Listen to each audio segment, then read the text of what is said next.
Bueno, muy buenos días. Pues aquí vamos a presentar el próximo caso de esclerosis focal y segmentaria.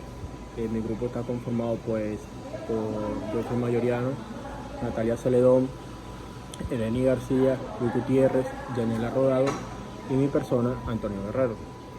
Y bueno, pues primeramente, de manera de introducción, vamos a presentar lo que viene siendo qué es la glomerulosclerosis focal y segmentaria. Y este es un patrón, pues básicamente de injuria glomerular, en donde se va a presentar lo que vienen siendo los cambios de tejido histológico normal y funcionante a un tejido fibroso o cicatrizar. Esta se puede dividir de dos maneras. La primera es segmentaria, que viene siendo es cuando afecta algunas zonas del glomérulo, pero no afecta a lo que viene siendo a la totalidad del glomérulo. Y la focal, pues viene siendo lo que viene siendo la que afecta solo la parte del riñón, pero no lo afecta totalmente.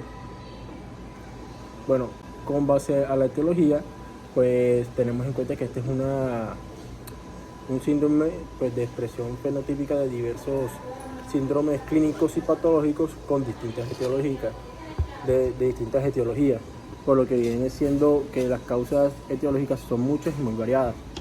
Estas se pueden dividir de dos formas: la primaria, que son por afectación de genes, y la secundaria por alteración de lesiones o alteración de los mecanismos hemodinámicos. Pues aquí podemos ver pues, una de las causas que viene siendo la mutación genética en las proteínas de los podocitos, que viene siendo un cambio en la permeabilidad de los glomérulos. También se puede dar por infecciones virales como son el VIH, toxicidad de medicamentos. También tenemos la toxicidad por drogas como la heroína. Y también pues tenemos lo que viene siendo unas causas que vienen siendo los estrés hemodinámicos en la población de las nefronas. Buenos días, mi nombre es Eleni García y les vamos a hablar acerca de la fisiopatología o la fisiopatogenia de la glomerulosclerosis focal y segmentada. Antes de hablar de la fisiopatología, es bueno hacer un recorderis acerca de la fisiología renal, más específica de una parte de la nefrona que se llama cápsula de Bowman. El riñón tiene diferentes funciones fisiológicas. La más conocida es la desintoxicación de nuestro cuerpo mediante la filtración de nuestro cuerpo, nuestra sangre, y convertirlo en orina.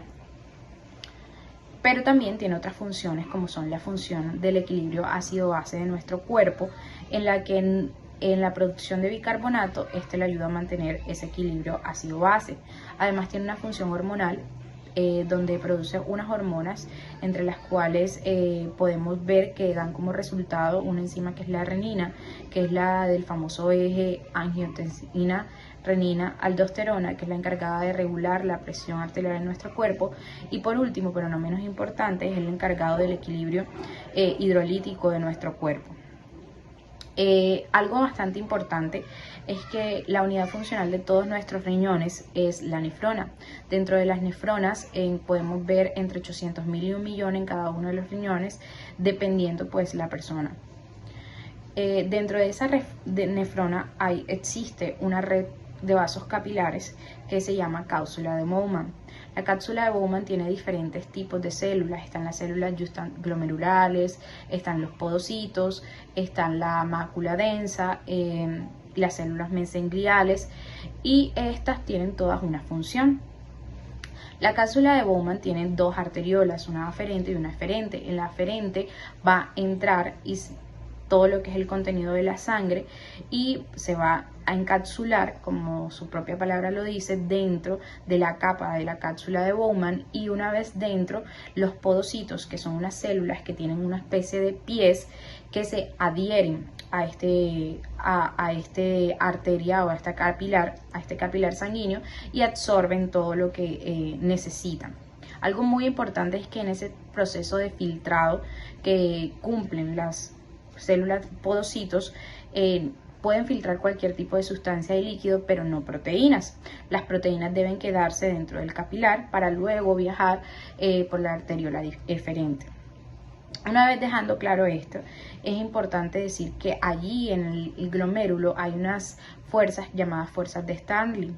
Esas fuerzas de Stirling lo que ayudan es que nuestro equilibrio se mantenga. Entonces hay la presión osmótica, del capilar y la presión osmótica también del glomérulo. Bueno, ahora sí.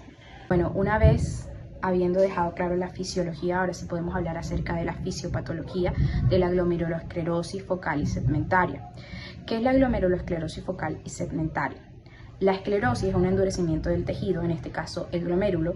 Se le llama focal porque no ocurre en todos los glomérulos del riñón, y se le llama segmentaria porque dentro del glomérulo solo ocurre en una parte específica.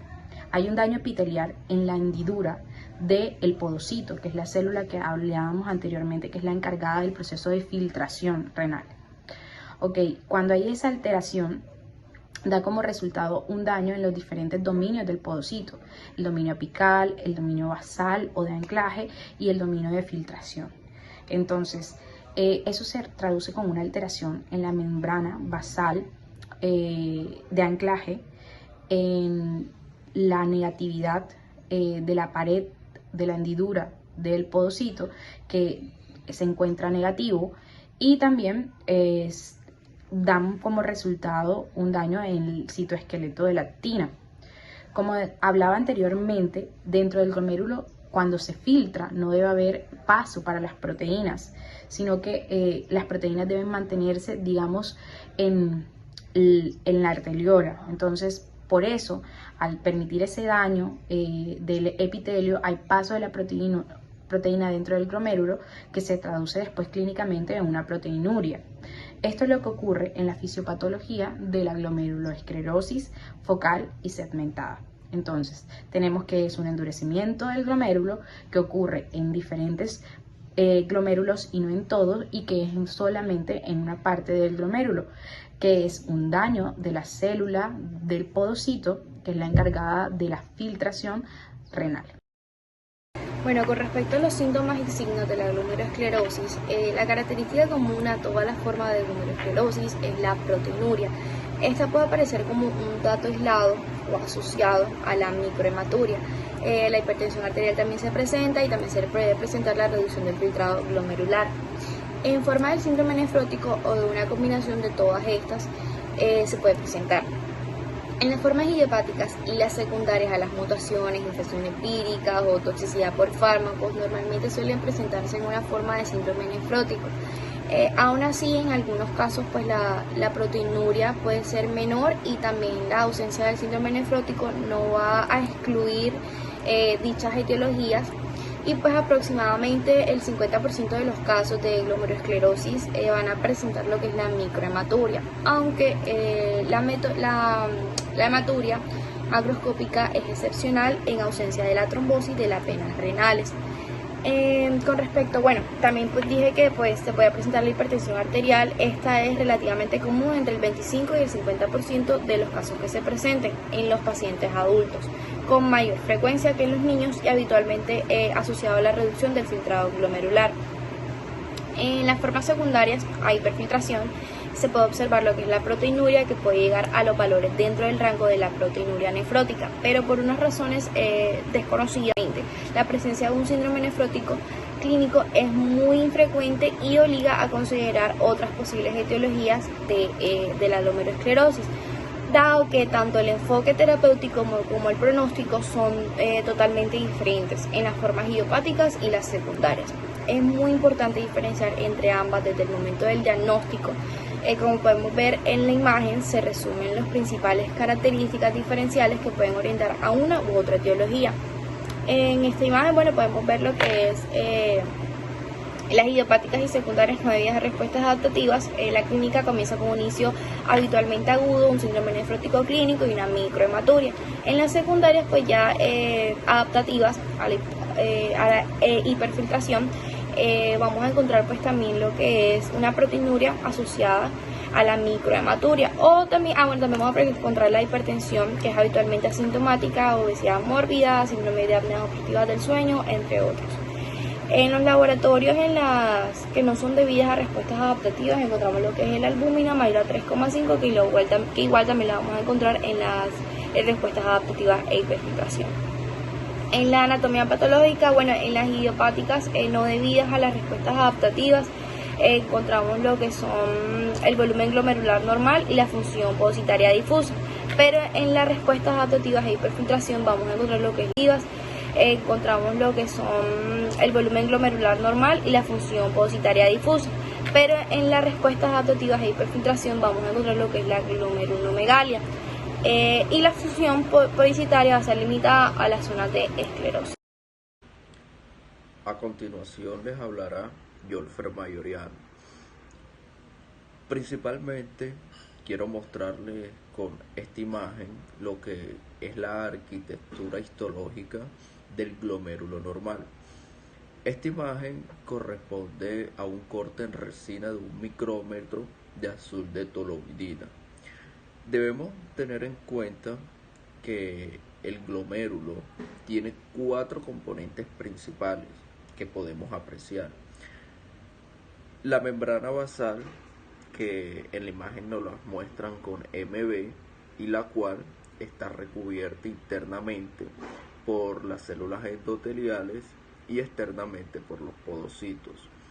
También podemos apreciar una red capilar que está soportada por lo que sería el mesangio. De igual forma podemos ver la presencia de los eritrocitos o glóbulos rojos en las luces capilares. Teniendo en cuenta esto, con la siguiente imagen quiero mostrarles el comportamiento de las diferentes enfermedades que se dan en el glomérulo. Entonces, se dice que es global cuando la enfermedad afecta uniformemente todo el glomérulo, como se ve en la imagen A. Se dice que es segmentaria cuando solamente un segmento de ese glomérulo se ve afectado, pero se respeta la arquitectura de los otros segmentos, como se ve en la imagen B. Se dice que es difusa cuando se ve afectado todos los glomérulos en ambos riñones, como bien se ve en la imagen C. Se dice que es focal cuando se afecta una parte de los glomérulos y otros permanecen intactos, también permanecen normales, como se ve en la imagen D. La glomeruloesclerosis focal generalmente tiene un mal pronóstico. Esta es una enfermedad que progresa durante muchos años y se manifiesta en su histología con hialinización de los glomérulos, y también puede verse afectada las funciones normales de todas las nefronas, lo que puede conducir a una insuficiencia renal crónica.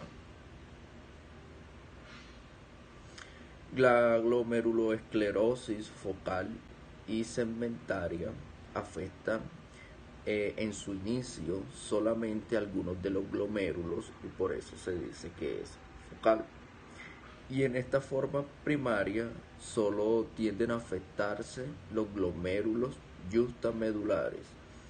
A medida que va evolucionando o que progresa la enfermedad en el tiempo, se van afectando todos los niveles de la corteza renal, y al estudio histológico se puede observar múltiples lesiones que afectan solamente algunos segmentos de los glomérulos, y por eso pasa a llamarse segmentaria.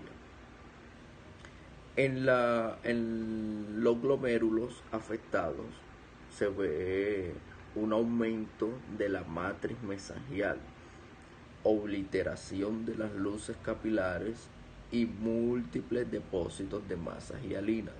También es posible verse muchas vacuolas que estarían llenas de grasa. En esta imagen que están apreciando corresponde a una tinción con ácido periódico de Schiff.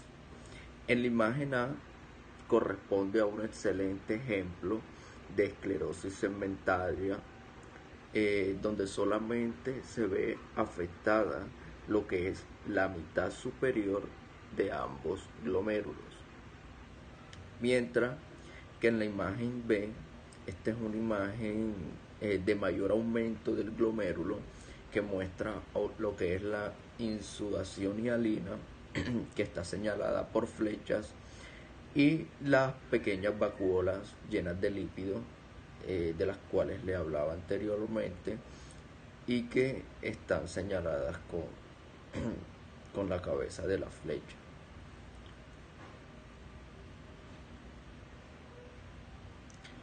Una variable morfológica llamada glomerulopatía colapsante se describe cada vez con mayor frecuencia en la población.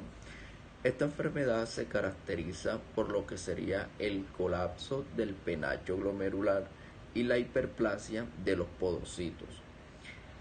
Esta realmente se trata de una manifestación más grave de la glomeruloesclerosis focal y segmentaria, que puede ser idiopática o simplemente puede asociarse a infección por VIH, la toxicidad secundaria a fármacos y algunas lesiones microvasculares que ocurren en los casos de los pacientes que son hipertensos o diabéticos. La imagen que están observando corresponde a una tinción con metanamina de plata, que nos permite apreciar principalmente lo que es la retracción del ovillo glomerular, que nos los están señalando con las flechas. También podemos ver el estrechamiento de las luces capilares y la proliferación y tumescentación de células epiteliales viscerales, que nos los están señalando con el punto y la flecha. Realmente el pronóstico de esta forma de glomeruloesclerosis es relativamente malo.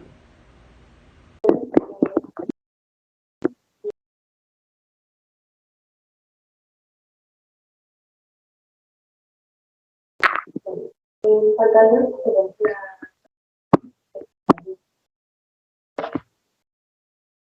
en primer lugar debemos tener en cuenta que la mayoría de patrones morfológicos no se corresponden exactamente a una enfermedad sino, además de las características morfológicas, tener en cuenta que son históricas para que se pueda y mejorar mucho todas estas renales presentes. Las lesiones glomerulares muchas veces tienen que ser varias, esto significa solo en el tubo externo, pueden llegar a ser difusas cuando se dan en todo lugar o los glomérulos, segmentarias cuando se dan solo en una parte del glomérulo, o globales cuando ya es todo un glomérulo que se ve su propio. El primer paso en esta evaluación de todas estas expresiones es poder llegar a determinar la extensión de esta afectación. En pantalla tenemos esta primera imagen que se encuentra dividida en dos imágenes. En la imagen superior, esta muestra el lado derecho del glomérulo. Aquí el glomérulo esclerótico lo vemos en varios segmentos. Está compuesto por luces capilares obliteradas y una mayor cantidad de matriz facial. El resto del glomérulo es normal. Aquí se utiliza una técnica de dilatación. En la parte inferior, la imagen de abajo, la formación hialina está definida como un material que es liso, tiene un aspecto cristalino y es el resultado del ingreso de todas las proteínas plasmáticas. Esto ocurre con frecuencia y no es diagnóstico. Bueno, ahora bien, los glomérulos muchas veces pueden presentar esclerosis que los comprometen de forma global. Cuando esto ocurre, puede llegar a ser muchas veces imposible determinar cuál es específicamente la causa de ese daño. Los glomérulos esclerosales, por ejemplo, que adoptan un patrón que es muy característico siguiente imagen. El colapso que se da del penacho está rodeado también por tejido que es fibrológico y algunas veces se puede llegar a evidenciar restos de una semiluna o restos de necrosis o de depósitos inmunes en las paredes capilares no completamente dispersadas, lo que puede llegar a orientar a que se presente una glomerulonefritis como causa de una esclerosis glomerular. En esta segunda imagen que tenemos en pantalla, se encuentra el glomérulo globalmente esclerosado, una esclerosis de origen isquémica. Los restos del material del penacho proceden un poco más extensos que son coloraciones de a la izquierda. Y la se utilizó también plata metamina de la zona derecha para así poder contener abundante colágeno tipo cuadro. El tejido fibroso que lo rodea se espera desde la escápula y este negativo o de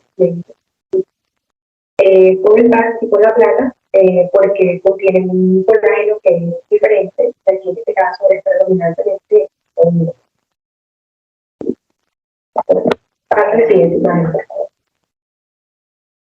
Bueno, la esclerosis focal y segmentaria es una lesión que es relativamente frecuente y es producida por múltiples causas, solo cuando hay hallazgos clínicos de la glomerulopatía y se descartan otros patrones de lesión glomerular, puede diagnosticarse como una enfermedad típica. Y la glomerulosis focal, segmentaria y estas lesiones pueden o no acompañarse de linfocitos y la línea. En esta imagen que se presenta en pantalla, el glomérulo esclerosis segmentaria se encuentra en parte y también en la imagen. Aquí aún se observan segmentos que contienen una arquitectura que todavía se encuentra conservada. Aquí también se pueden notar pequeños segmentos de la línea en la parte izquierda del penacho que corresponden a las proteínas y otros componentes sanguíneos extravasados. Pasa la siguiente imagen. Bueno, en esta imagen encontramos esclerosis globalizada. Aquí podemos apreciar el glomérulo central que está en una muestra de biopsia que muestra una esclerosis global. El hallazgo aquí es netamente específico y puede llegar a desarrollarse y hacer respuesta a que se esté presentando una lesión o al envejecimiento. Aquí se utilizó una admisión de plátano. Pasa a la siguiente imagen. Bueno, en esta imagen se está mostrando una lesión en la punta. Aquí hay una lesión en la punta que indica esclerosis segmentada localizada en el polo glomerular donde se origina el túbulo. Y este puede ser un marcador que nos puede ayudar realmente a brindar un mejor pronóstico. Pasa la segunda. Bueno, por último, aquí tenemos el caso clínico. Aquí la imagen está compuesta por 5 imágenes, entre ellas una microscopía histórica. Este caso me llamó significativamente la atención porque se presenta una glomerulosclerosis focal segmentada, pero a expensas del COVID-19, a raíz del COVID-19 pensaríamos que normalmente tiene que ser daño necrótico a nivel estatal.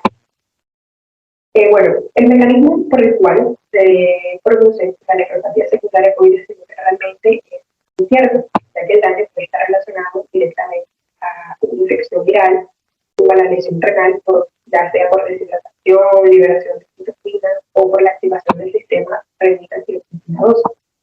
Las lesiones renales más frecuentes a nivel histológico son lesión tubular aguda, una glomerulosclerosis de tipo colapsante, porque el virus podría llegar a ser demasiado tóxico directa o indirectamente en el linfocitos. En este caso clínico es de una paciente femenina de 56 años con antecedentes de tabaquismo de 25 paquetes en todo el año. Es una paciente con antecedentes de hipertensión, de dislipidemia y un síndrome ansioso depresivo. Esta acude a consultas externas por síntomas exóticos que tiene 2 semanas de evolución. Se le realizan diversas series de imágenes, entre estos y esta biopsia, en donde se encuentran los siguientes hallazgos. En imagen A está la presencia de hematoxilina y eosina. En la imagen B se utiliza un PAS, un ácido periódico metil. En la imagen 3 encontramos la presencia del tricómino de Mason. Aquí se evidencia una esclerosis focal y al mismo tiempo segmentaria. En uno de los 11 glomérulos también podemos ver una atrofia tubular y un edema intersticial leve y focal. También podemos apreciar que hay infiltrado infiltrado leve, que hay arterias que se encuentran todavía infiltradas. En la imagen D ya corresponde a lo que es una microscopía electrónica. Aquí se muestra todo el tejido cortical renal que contiene un glomérulo. Aquí el estudio es ultraestructural de la muestra, evidencia un borramiento difuso de lo que son los procesos coecitarios con función pericilar, de un 70 a un 80%. También tenemos diferenciación, que hay vasodilatación. Y hay una transformación periocitaria de lo que es el citoplasma. Bueno, y todos estos hallazgos pues, son netamente compatibles con lo que sería una glomerulosis focal segmentaria. Quería mostrárselo para que tengamos una idea de todos esos hallazgos histológicos que vamos a encontrar como tal en un paciente, en este caso, en una paciente femenina, con 57 años de edad, que tiene unos antecedentes que obviamente logran marcar también ciertos hallazgos, pero también tener en cuenta que este caso se da a expensas de una paciente que está cursando por una enfermedad viral como lo que es el COVID. Bueno, mi nombre es Luis Gutiérrez y para continuar con lo que es la parte diagnóstica, contamos con que inicialmente el proveedor de la atención médica llevará a cabo un examen físico. Este examen puede generalmente mostrar lo que es una hinchazón en el tejido, que es presentar lo que es edema en el paciente. Además de eso, la presión arterial alta, los signos de insuficiencia renal en el riñón y el exceso de líquido, pues generalmente que suelen manifestarse a medida que la enfermedad va empeorando. Por lo general, los exámenes que se pueden incluir para este diagnóstico, contamos con lo que es la biopsia del riñón, una prueba de la función renal, ya sea de sangre y de orina, análisis de orina, microscopía urinaria y también proteína en orina, como podemos ver en la diapositiva. Contamos con lo que es la biopsia renal cuando sea posible o sea necesario, también con la inmunotinción, la microscopía electrónica. Si se sospecha de una glomerulosclerosis focal segmentaria en pacientes con síndrome nefrótico, proteinuria o disfunción renal sin una causa evidente, en especial en aquellos que tienen trastorno que por lo general consumen alguna droga o fármaco asociado con esta patología, también se va a realizar un análisis de orina, nitrógeno ureico en sangre, creatinina sérica y excreción de proteína en 24 horas o la relación entre proteína y creatinina en una muestra de orina al acecho. Como le estaba diciendo al principio, el diagnóstico se confirma con una biopsia renal que por lo general va a ser necesario si la muestra de inhalización focal o segmentaria del glomérulo.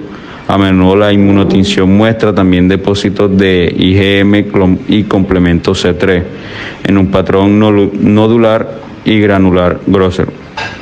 También, como estaba mencionándoles, el microscopio electrónico permite observar un borramiento difuso o los pedécilos. En los casos idiopáticos pueden mostrar borramiento en parches. En los casos secundarios puede ser visible también una esclerosis global junto a una atrofia secundaria de los glomérulos, y la biopsia puede arrojar también resultados falsos negativos si la muestra no incluye las zonas con anomalías focales.